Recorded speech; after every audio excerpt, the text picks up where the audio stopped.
Once upon a time in the ancient land of India, there lived a young man named Svethakethu.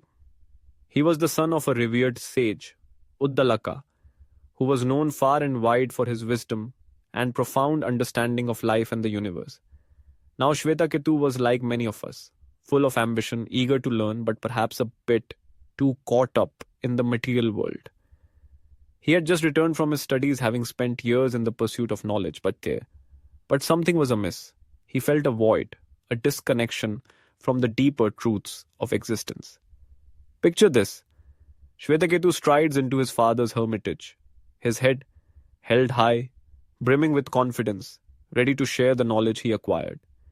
He's been taught about the stars, the elements, and the intricate workings of the universe. But when he looks into his father's eyes, he senses something deeper, something he hasn't quite grasped yet. Uddalaka, with his serene demeanor, gazes at his son and asks him a simple yet profound question. My son, have you learned about the ultimate reality? Now imagine the confusion on Svethakethu's face. He had learned so much, yet this question pierced through his intellect straight to his heart.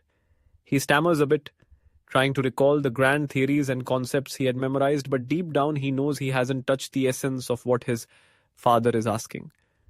Uddalaka, with his gentle wisdom, sees this struggle and decides it's time to guide his son on a journey of true understanding. He begins with a metaphor, a classic teaching tool. Svethakethu, he says, imagine a clay pot. When it's formed, it has a shape, a purpose. But what happens when you break it? The clay doesn't disappear. It simply returns to its original form. This analogy sparks something in Svethakethu. He starts to realize that just like the clay pot, he too has been shaped by his education, his experiences, and the world around him. But what lies beneath that shape? What is the essence that remains when everything else fades away? Uddalaka continues. You see, my son, the world is full of illusions. We often get caught up in our identities, our achievements, and our failures. But the truth is, beyond all that, there exists a universal consciousness. It's the same essence that permeates all beings, all things, just like the clay. We are all made of the same fundamental substance. Svethakethu listens intently, but he is still grappling with this concept. It's one thing to hear it. It's another to truly understand it. So Uddalaka decides to take it a step further. He asks Svethakethu to fetch a fruit from a nearby tree. The young man returns with a ripe, juicy fig.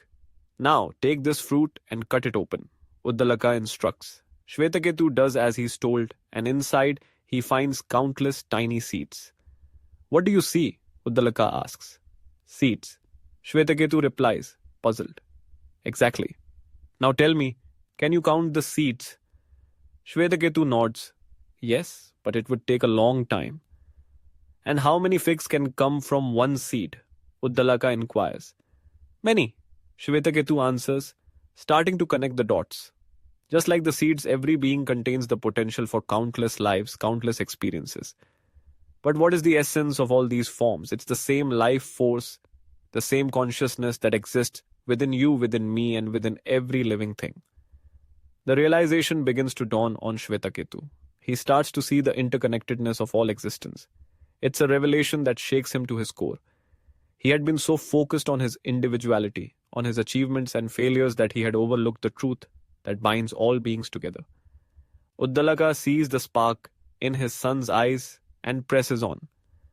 Now, my son, reflect on your own identity. You are not just Svethakethu the scholar. You are a part of this greater whole, this universal consciousness. When you realize this, you will understand that your true self is beyond the limitations of your name, your body, and your mind. Svethakethu's heart races as he grapples with this profound truth. It's a lot to take in, but he feels a sense of liberation. The burdens he carried, the pressures of societal expectations, they all begin to fade away. He is more than just a scholar. He is a living expression of the universe itself. As the days pass, Svethakethu immerses himself in this newfound understanding. He contemplates the nature of reality, the essence of existence, and the interconnectedness of all life. He begins to see the world through a different lens, one that transcends the superficial boundaries that often divide us. And then, the moment comes when he truly grasps the essence of his father's teachings. He realizes that the journey of self discovery is not just about acquiring knowledge, but about experiencing life in its fullest form. It's about recognizing the divine spark within himself and others, understanding that we are all part of a greater tapestry woven together by the threads of existence. In this journey, Shvetaketu learns to embrace humility, compassion, and love. He understands that true knowledge is not just about intellectual pursuits, but about connecting with the world around him. It's about seeing the divine in every being, every moment, and every experience. So, the story of Shvetaketu and Uddalaka teaches us a timeless lesson that beneath our individual identities lies a shared essence, a universal consciousness that connects us all. In a world that often feels divided, remembering this truth can bring us closer together, allowing us to see ourselves in one another and fostering a sense of unity and compassion. As we navigate our own journeys, let us carry this wisdom with us, embracing the interconnectedness of all life and recognizing that, at our core, we are all part of the same beautiful, intricate universe.